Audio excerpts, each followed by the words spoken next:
If you've ever had this feeling that something was terribly wrong with the world that we live in, but you couldn't figure out just what it was, then you've come to the right place. Secret societies, mystery religions, and the Illuminati have been controlling our reality since the beginning of time.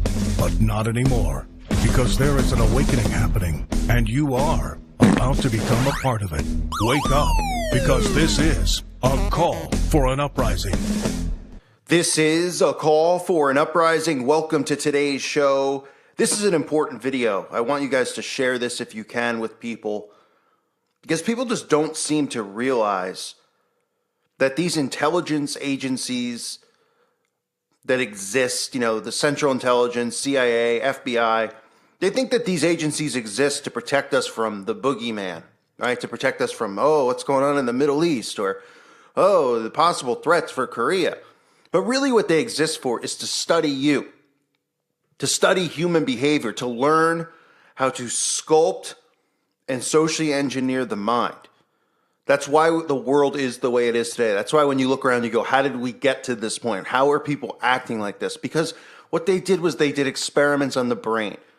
And they looked at humans just like they look at cattle, just like they, you know, we put the Nature Channel on and we look at lions and zebras and we watch the behavior and we say, oh, well, we know that the lion's going to do this if this animal comes in this direction. Oh, we know that the animal's going to do that based on the weather, based on the time of year, all this stuff.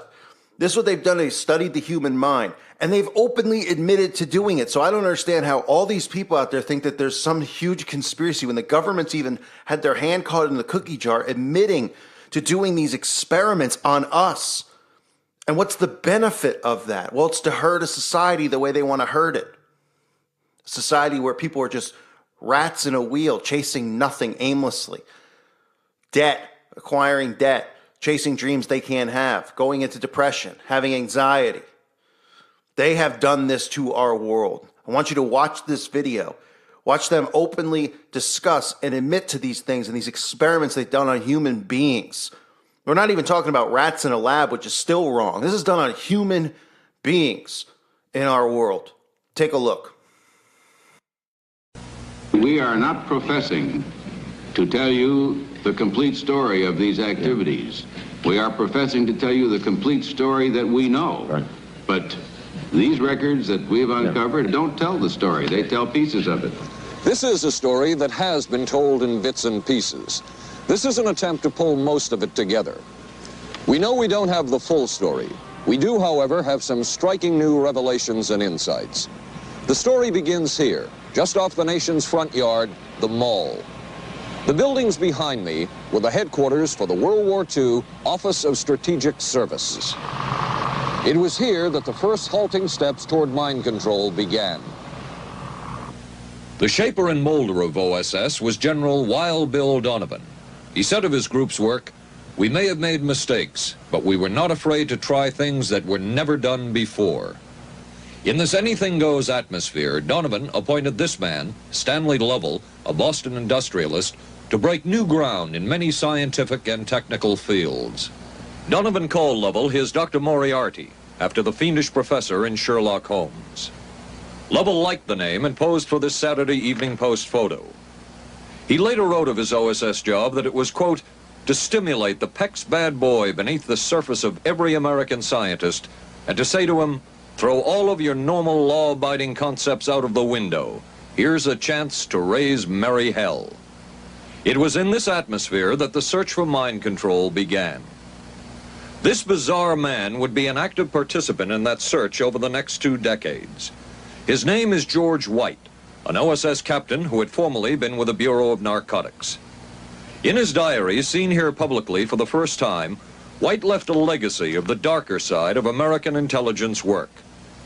He received his early OSS training at the British-run school at Oshawa, Canada, the same school where Ian Fleming, the creator of James Bond, was trained. White referred to the school in his diaries as the Oshawa School of Mayhem and Murder. Mike Burke, former OSS colleague of White's and now president of Madison Square Garden Center. Very compelling fellow, mysterious fellow, almost mystical fellow. He was fascinating because you knew something about him, but not enough about him to really get a fix on him. He also knew a great deal about the swifter elements of society, the gamier side of life, and he was very impressive in his technical knowledge of the underworld, so to speak. He said, one of our men gets beat up. He says, you have to act real fast and teach these guys a lesson. Charles Siragusa, a former narcotics officer and friend of White's.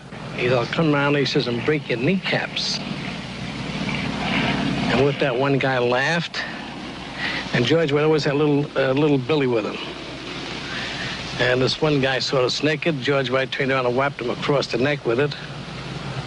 Then he picked up a pool stick and started beating everybody up. He made his point. And he made his point.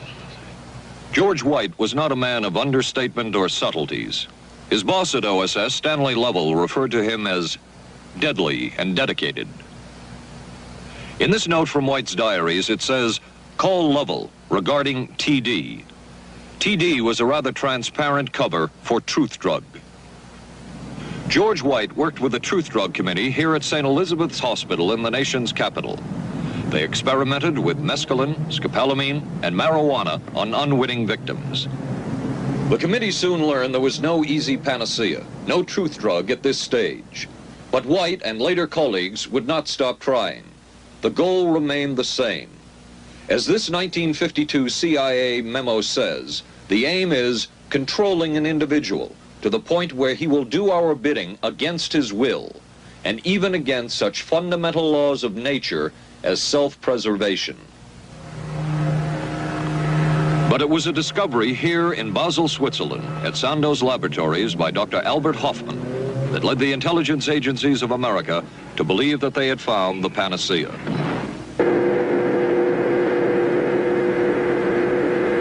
The discovery was lysergic acid diethylamide, LSD.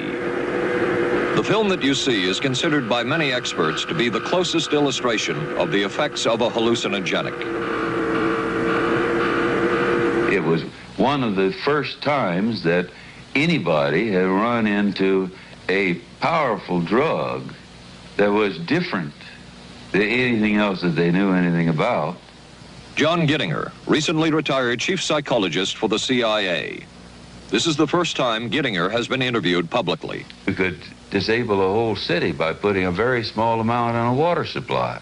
After all of these years of us, those of us who are involved in looking for this secret drug, this was the only thing that began to look for the first time like it might be something like that. The CIA's interest in LSD was intense. The worry was that the Russians would get hold of it. Were the Soviets into LSD? I'm going to have to say I'm sure they were, but if you ask me to prove it, I've never seen any direct proof of it. But at one point, intelligence information received from Switzerland said that Sandoz Laboratories was about to put 100 million doses of LSD on the open market. And it caused enough concern within the agency that the United States was prepared to buy the entire supply. However, a slight mistake had been made. The mistake is made public for the first time. I just found out on a new CIA document that there were no such large quantities of LSD on the market. John Marks has filed numerous Freedom of Information suits against the CIA and has unearthed much new material. He is the author of The Search for the Manchurian Candidate, a history of intelligence agency work with mind control. He is a consultant for this report. What happened is that there was a military attaché in Switzerland, an American officer, who got milligrams and kilograms mixed up. In other words, he made a mistake of thinking 1/1000th of a gram was the same as 1,000 grams, which is a mistake of 1,000,000 times. So when the CIA got the intelligence that there were 100 million doses on the market, in fact, there were 100 doses. The man who would oversee the CIA's research into drugs and most of the agency's behavior programs is this man, Dr. Sidney Gottlieb, a chemist. Dr. Gottlieb declined ABC News' request for an interview. In their never-ending search for the miracle weapon, CIA operatives searched here in the remote mountain areas of southern Mexico for what up to then had been considered a myth, magic mushrooms. They used this man, a part-time chemist for the CIA, to dupe this man, a vice president of a bank and an amateur mycologist or mushroom expert, to try to get to the magic mushrooms and turn them into a drug. But it would be the amateur, R. Gordon Wasson and his colleagues, who would win the race and develop the drug psilocybin from the magic mushrooms. We went into the Mazatec area, far from the highways, remote from Mexico City. There we found that rotten bagasse, as it's called, bagasso, covered with mushrooms. These mushrooms I didn't know, had never seen. They were the sacred mushrooms. Wasson would also discover and record the ancient mystical rites of the mushrooms from a local shaman or magical priestess, Maria Sabina. And we were seeing incredible sights. They would go slowly or they would go fast as I ordained. All your senses are rendered acute. We say that you see visions, you see hallucinations, but that doesn't begin to tell this story. The hallucinations are only part of it. You hear sounds, you smell things. The night was thrilling. Word of Wasson's discovery reached the CIA quickly. Dr. James Moore, a University of Delaware chemist, secretly served the CIA preparing deadly chemicals on short notice. Moore was instructed to get close to Wasson and accompany him on another trip to Mexico to get the magic mushrooms. Internal documents show the CIA felt a drug derived from the mushrooms could remain an agency secret. What in the world were they looking for with the magic mushrooms? I think the best answer to that is that they were looking for fundamental information on compounds that would be capable of causing changes in behavior, changes in mental attitude. Did you ever consider what would have happened if any of these substances were given to, say, unwitting people? Oh, I don't remember having considered that specifically. What if you, I trust perhaps you've thought about it. Well, I haven't worried about it. Your question again, what would I have thought had I known that any of these substances would have been given to unwitting persons? You mean a hostile agent of another government? No, I mean that was probably one of the things I had in mind. I mean testing it out on an American citizen. I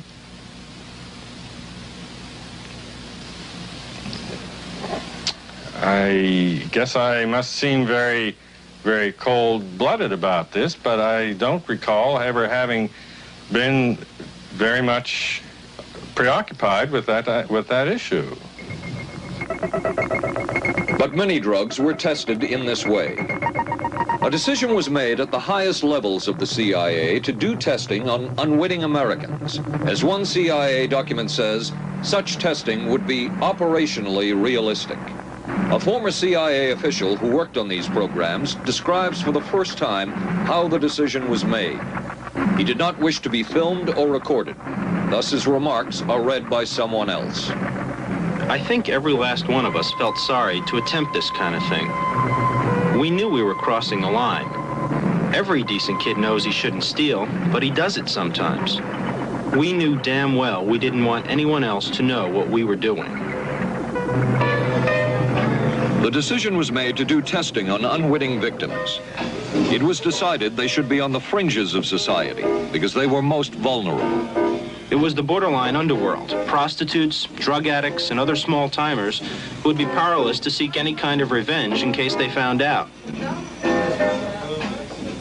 And as their predecessors had a decade earlier, the CIA turned to George White for help. White was now a high-ranking narcotics official, and by this time, the stories about George White were legendary. So the waiter says, "May I help you, monsieur?" And George White was busy talking with me. I paid no attention to the waiter, so the waiter tapped him on the shoulder, says, "May I help you, monsieur?" George White turned around, whipped his gun out, and stuck it in the guy's face like this in this crowded restaurant. George White did not mind bending the law, and he knew the street well. He was the ideal choice for what the CIA had in mind. We were Ivy League, white, middle class. We were naive, totally naive about this, and he felt pretty expert. He knew the whores, the pimps, the people who brought in the drugs. White set up so-called safe houses for the CIA in New York, here in Greenwich Village, and later in San Francisco, in this hotel, and in an apartment atop Telegraph Hill with a commanding view of San Francisco Bay. While the existence of these safe houses was disclosed last year, details of what took place within them has not been told. A former CIA official who worked in the safe houses reveals that they were used not only for drug testing, but to study sexual behavior and how it could be used to manipulate people. We did quite a study of prostitutes and their behavior. How do you take a woman who is willing to use her body to get money out of a guy to get him to talk about things which are much more important, like state secrets? We learned a lot about human nature in the bedroom. We started to pick up knowledge that could be used in operations. There would be victims in all of this, but as the agency knew, they couldn't fight back. Some entries from George White's diaries. Clarice gets horrors. Janet, sky high. As one agency memo says, we have no answer to the moral question. The safe houses were not the only testing grounds. Millions of dollars would be spent on LSD research at universities throughout the country. And word would begin to spread on campus about this so-called mind-blowing drug. And suddenly, there was the counterculture of the 60s. I give the CIA a total credit for sponsoring and initiating the entire consciousness movement, counterculture events of the 1960s. Dr. Timothy Leary, the 1960s Johnny Appleseed of LSD. The CIA funded and supported and encouraged hundreds of young psychiatrists to experiment with this drug. The fallout from that was that the young psychologists began taking it themselves, discovering that it was an intelligence-enhancing, consciousness-raising experience. I know that some of the studies in which the CIA had supported used as subjects people who later became strong proselytizers of LSD. So, in that sense, yes, I think it did sustain the perpetuation of the use of the drug. And it's rather ironic, isn't it? The counter case that I would make in relationship to that is to remember that the people who were doing the research were people who would be doing the research regardless of who was the sponsor. I don't think anybody working in that time in the remotest ever thought that it would blow up into the kind of thing that it did.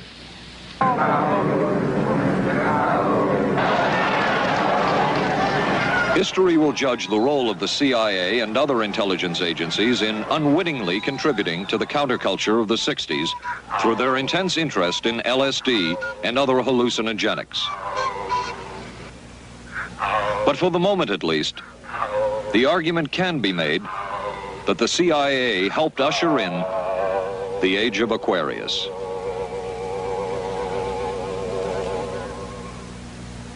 Covering a span of history such as we are in this report, one can get sidetracked by the so-called glamour and mystery of espionage work or by the exotic qualities of some drugs.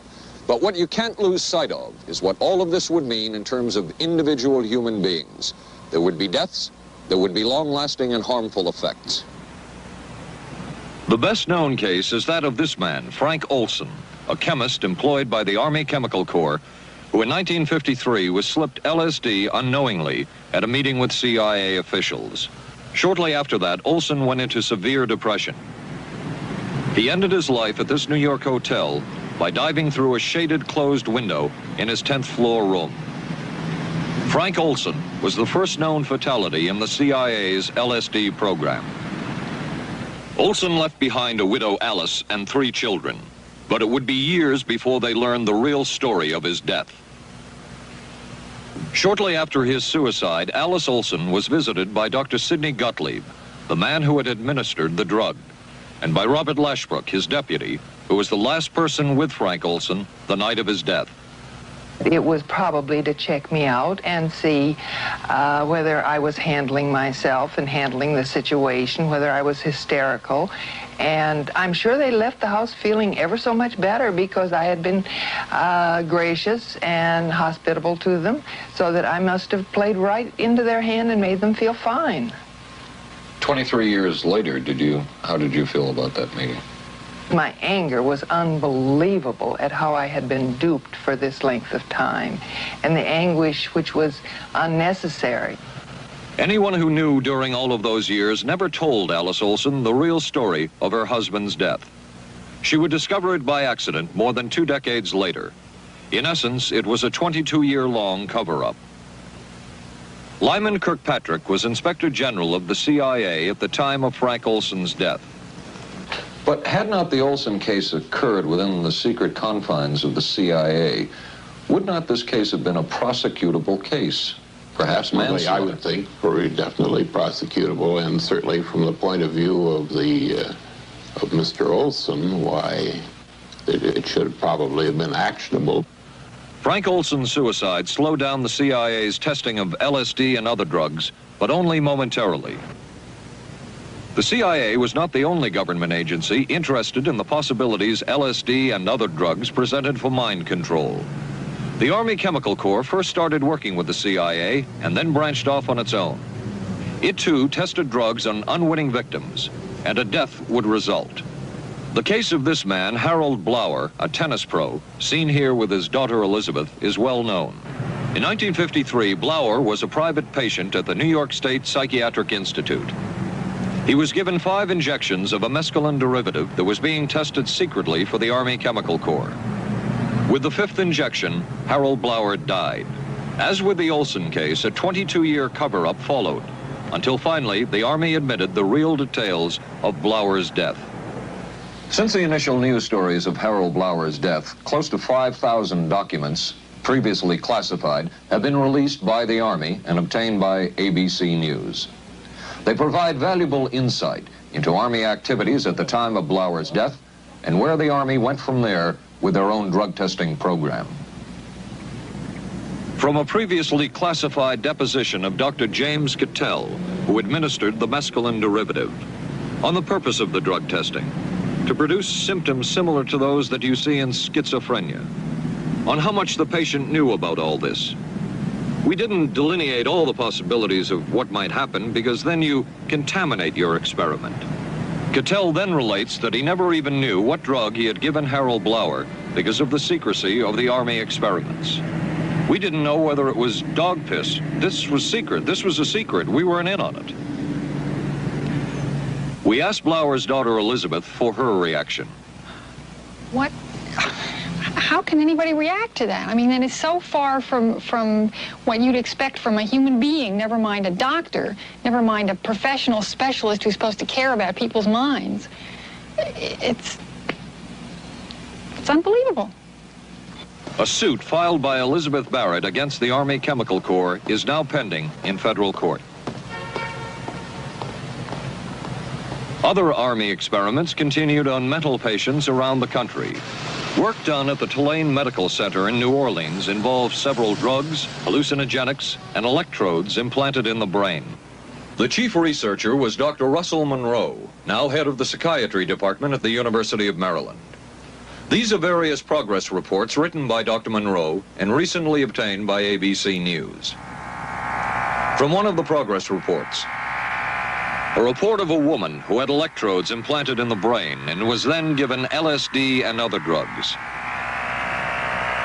She became agitated, cried, lapsed into a trance-like state.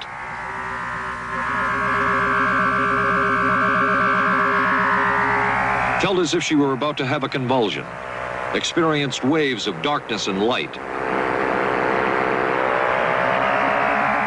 had bizarre sensations in her neck and legs, said somebody was trying to manipulate her body.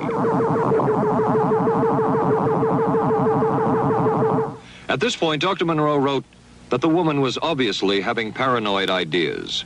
As a layperson, perhaps you can enlighten me. What therapeutic effect would the type of experiment that I just described have on a patient? Well, the therapeutic effect would be indirect. Was this patient aware that she was being given LSD?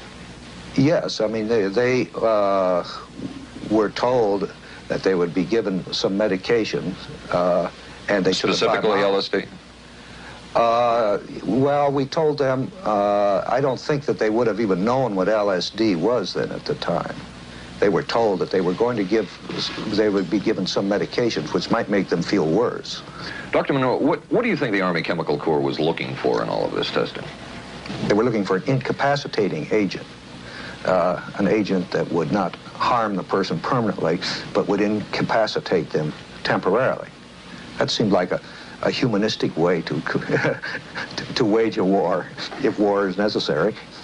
When James Thornwell was given LSD by Army intelligence in 1961, this time it was no experiment. This time the express purpose was to peel back Thornwell's brain to bear any secret within it.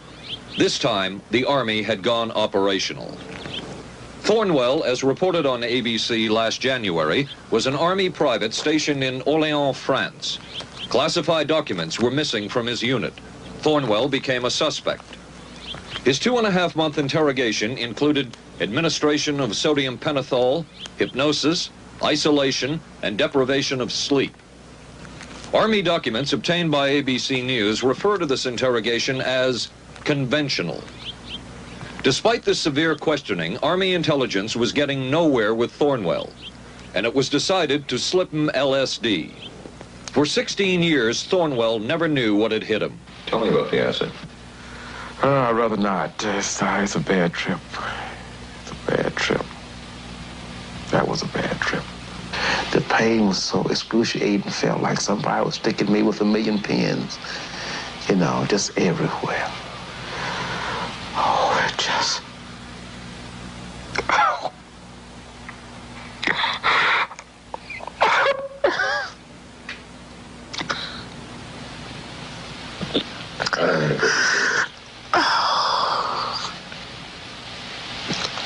You want to stop for me?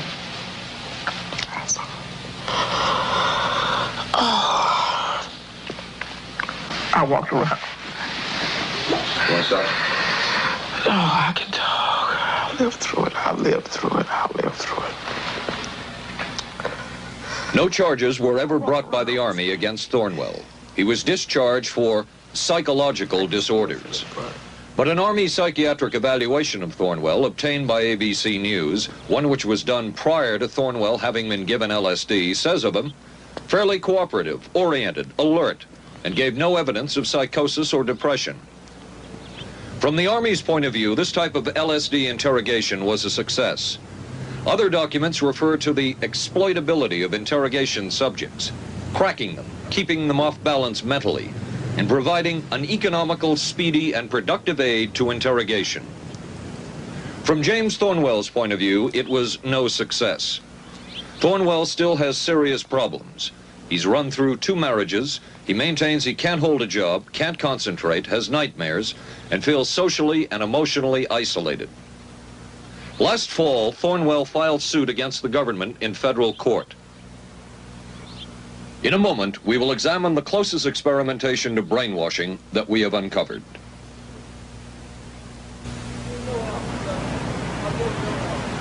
By far, the most chilling experiments we have uncovered took place at this Gothic estate called Ravenscrag, halfway up Mount Royal in Montreal. It houses the Allen Memorial Institute of Psychiatry of McGill University. It was here that the CIA funded a series of experiments, severe experiments. The work was done by the Institute's then director, Dr. Ewan Cameron. It is the closest experimentation to brainwashing yet disclosed. His work, unprecedented in psychiatry, consisted of 3 areas which he called sleep therapy, psychic driving, and the ultimate depatterning. Dr. Maurice Dongier, current head of the Allen Memorial Institute.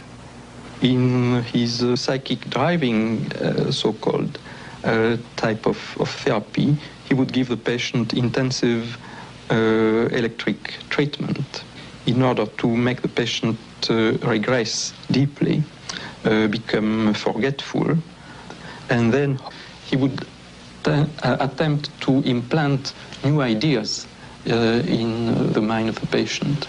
Now, to a layman, it would appear that Dr. Cameron was trying to take the slate and wipe it clean, the slate being the mind. In other words, brainwashing. Exactly, that's a very good comparison. Brainwashing. Yes, true that.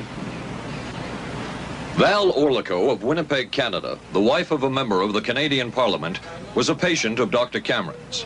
She entered the Allen Memorial Institute because of severe depression. She describes for the first time publicly the LSD therapy and psychic driving treatment that she was given by Dr. Cameron.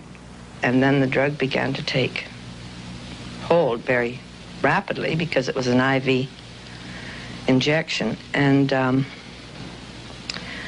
things became very furry and very frightening, and had a lot of sensations that it's very difficult to recall.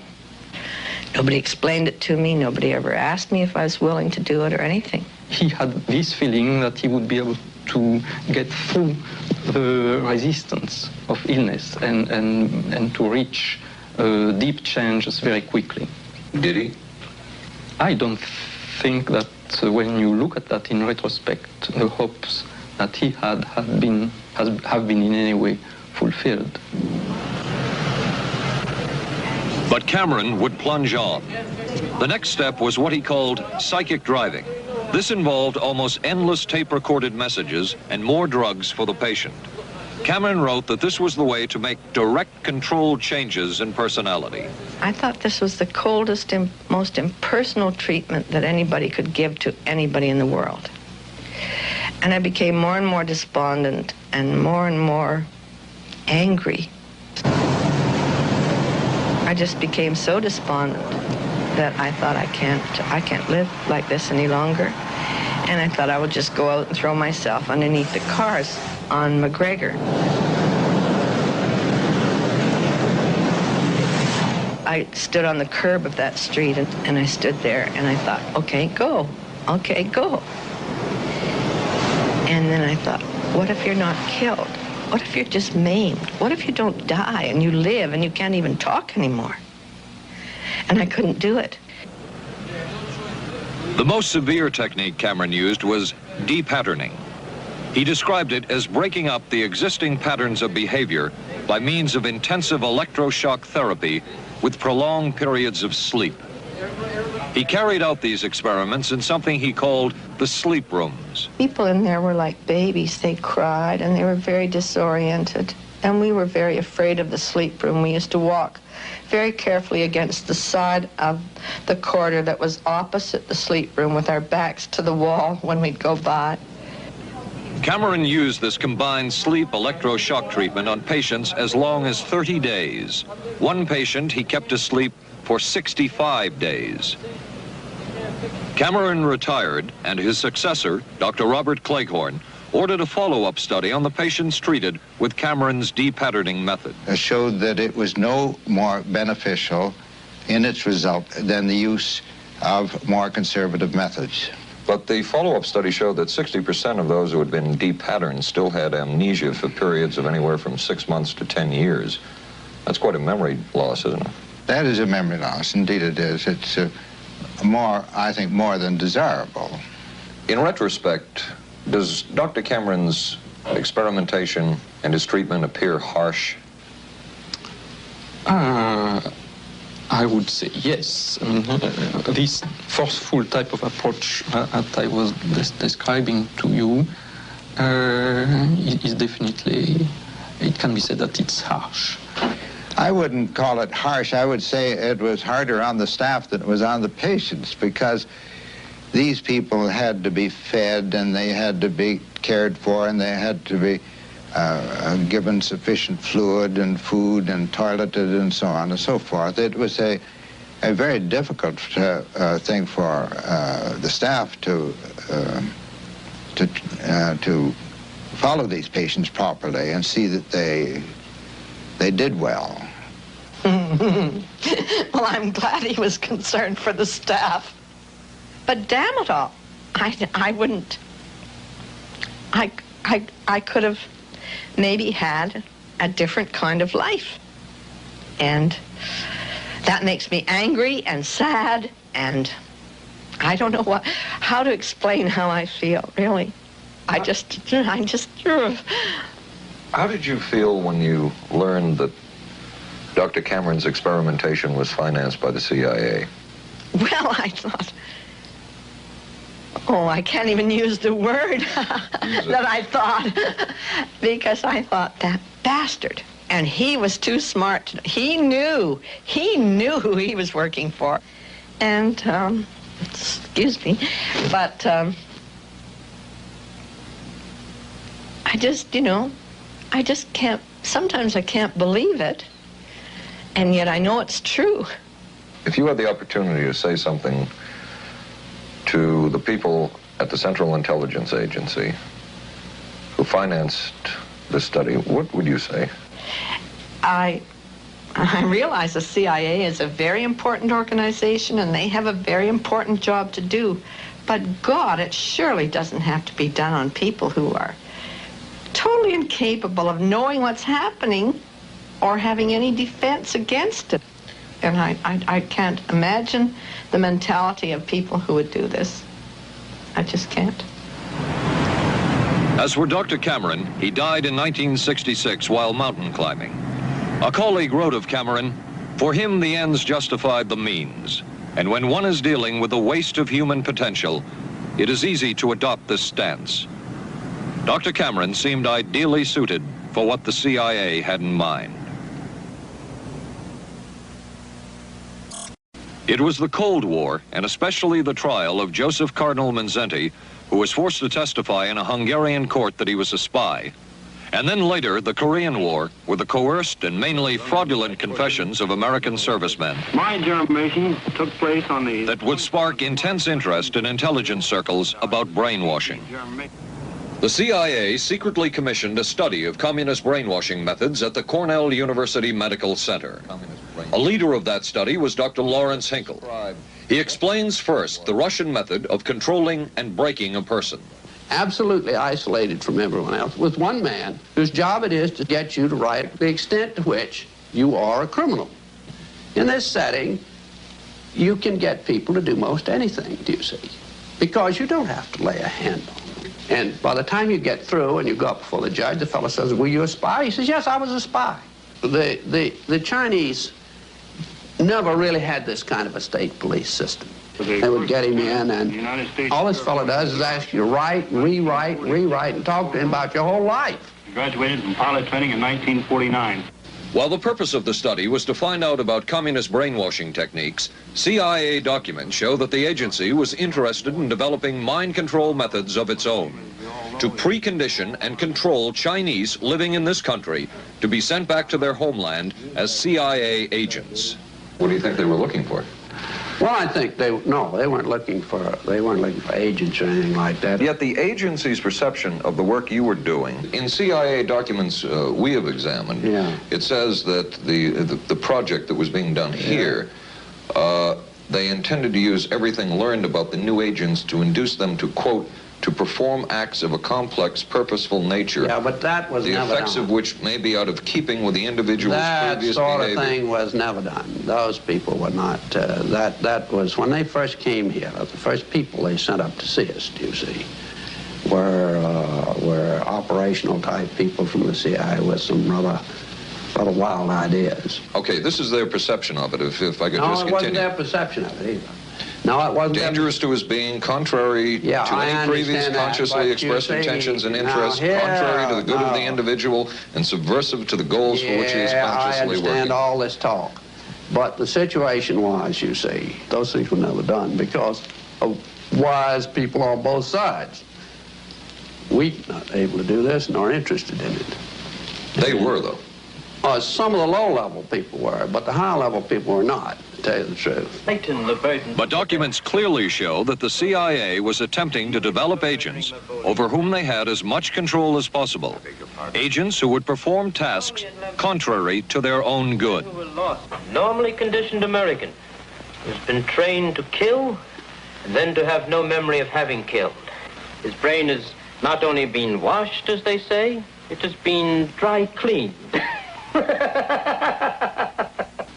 Is a Manchurian candidate, controlled by others to do things against his will, possible?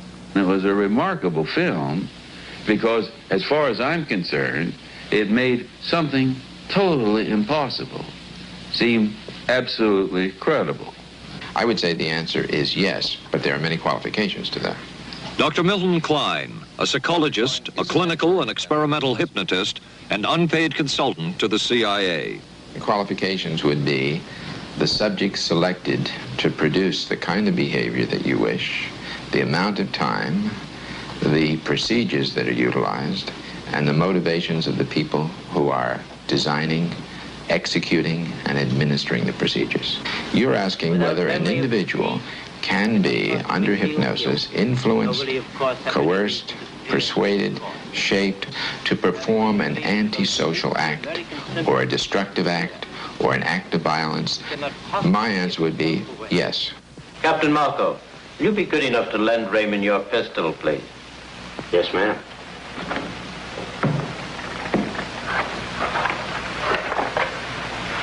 Thanks, Ben. Sure, kid. Shoot Bobby Raymond. Through the forehead. Yes, ma'am.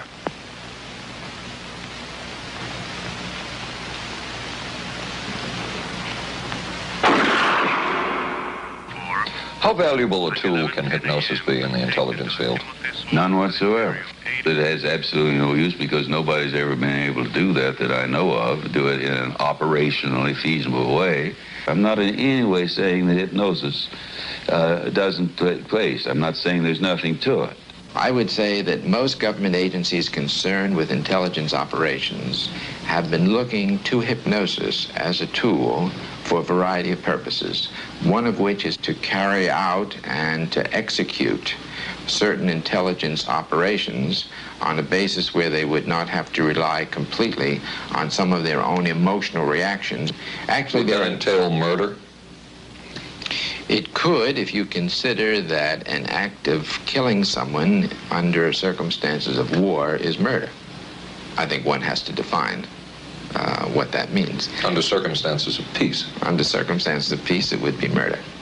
Another former CIA agent says that Fidel Castro at one time was considered as a possible target for a Manchurian candidate. Castro was naturally our discussion point. Could you get somebody gung-ho enough that they would go in and get him? But if you have 100% control of a guy, you have 100% dependency. If something happens and you haven't programmed it in, you've got a problem. So in the end, it was decided that a Manchurian candidate was not feasible.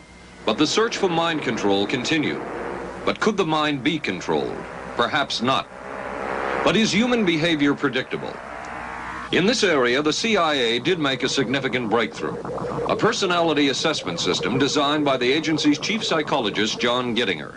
It comes close to being able to predict how humans will behave. It's really a descriptive system, an attempt to try to describe personality in a relatively systematic way so that hopefully you can get some kind of an idea to predict what the behavior between different kinds of individuals. Gittinger's system had many uses in intelligence work. One was to draw personality portraits of world leaders. Using Gittinger's system, the agency concluded the Shah of Iran is a brilliant but dangerous megalomaniac whose basic problems resulted from an overbearing father. And there were other applications. Your assessment staff played a key role in helping other governments pick their police intelligence agencies, including, we've learned, the Korean CIA, Uruguayan National Police. Can you tell us about this? No. Author John Marks. The former #2 CIA man in Uruguay told me how in 1966, John Gittinger and an assistant traveled down to Uruguay and gave the tests in order to select members of the Uruguayan intelligence service.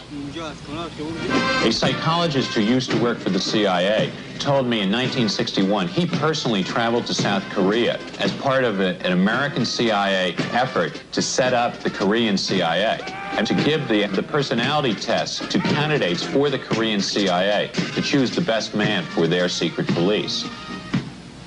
But one of the basic functions of Gittinger's system was finding the vulnerabilities of an agent, a double agent, or a potential agent. In its applicability to intelligence work, isn't the PAS system looking for a person's soft spot? Well, of course, the answer to that is yes, but I hasten to say soft spot. This is what I consider a negative word. Of the hundreds of behavioral projects undertaken by the CIA, Gittinger's appears to have been one of the more successful and more conventional. Other experiments were not as conventional. Neurophysicist Dr. Jose Delgado was financed by the Office of Naval Research. In this experiment, the bull is sedated. Electrodes are implanted in its brain. Delgado transmits an electronic impulse to the center of the bull's brain. Delgado has remote control of the animal. Recently released CIA documents refer to the feasibility of remote control of animals and that special investigations will be conducted toward the application of selected elements of these techniques to man. Other areas were examined through the 60s and 70s. Brain surgery, psychosurgery, creation of amnesia, parapsychology, manipulation of genes. Even though past and present CIA officials have indicated this kind of work ended in 1963. And one of those who took part in these programs. Thank you, sir. In 1977, a Senate subcommittee heard testimony from many of them, but the testimony was not that revealing. According to one of them, they agreed amongst themselves to keep the inquiry within bounds that would satisfy the committee. Former narcotics officer Charles Siragusa says that he was asked to limit his testimony by the man he reported to at the CIA. He wanted me not to say anything. To perjure yourself. That's right. Well, either that, I'd have to perjure myself or take the Fifth Amendment. And I'm not about to take the Fifth Amendment for anybody. Okay. Former CIA chemist Robert Lashbrook testified he had no first-hand knowledge of the agency-run safe houses when, in fact, he supervised one of them. There was very little. And according to George White's diaries, was at a safe house when White conducted what he called an LSD surprise experiment. Dr. Sidney Gottlieb, whom we recently filmed near his California home, oversaw many of the CIA behavioral programs. He retired in 1973 and destroyed the records of this work. In sort of a valedictory letter, Dr. Gottlieb wrote that he and his colleagues had been able to maintain contact with the leading edge of developments in the field of biological and chemical control of human behavior. Dr. Gottlieb also testified before the Senate subcommittee, but from an anteroom where he could not be filmed because of what his lawyer termed health and cardiac problems. Dr. Gottlieb declined ABC News' request for an interview. And what of George White, the man who helped the agency in so many of its programs? He would retire here to Stinson Beach, California. And shortly before his death, he wrote to his boss at the CIA, Dr. Sidney Gottlieb, and summed up his career by saying, "It was fun, fun, fun. Where else could a red-blooded American boy lie, kill, and cheat, steal, deceive, rape, and pillage with the sanction and blessing of the All-Highest?" Has mind control been achieved? From all of the available evidence, it appears doubtful. The human will has prevailed up to this point. But as we have seen, work is continuing in this field, work that we still don't know very much about. How deeply are the Russians and other dictatorships into all of this? We really can't say, and the CIA is reluctant to give out information about it. But the basic question remains, what place does all of this have within a democracy? One final point should be made. As one of the persons who worked on these programs told us, we are very capable, conscientious, and very dedicated scientists working for our country. Their work speaks for itself. This is Paul Altmeyer for ABC News.